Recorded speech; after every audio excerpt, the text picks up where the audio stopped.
وَلَقَدْ سَبَقَتْ كَلِمَتُنَا لِعِبَادِنَا الْمُرْسَلِينَ إِنَّهُمْ لَهُمُ الْمَنصُورُونَ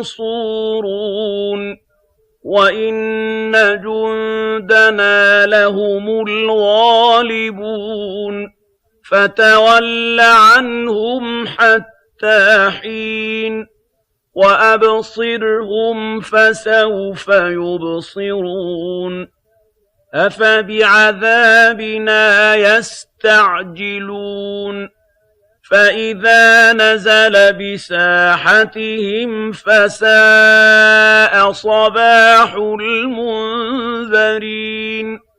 وَتَوَلَّ عَنْهُمْ حَتَّىٰ حِينٍ وَأَبْصِرْ فَسَوْفَ يُبْصِرُونَ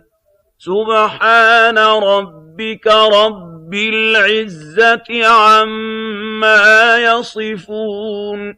وَسَلَامٌ عَلَى الْمُرْسَلِينَ وَالْحَمْدُ لِلَّهِ رَبِّ الْعَالَمِينَ.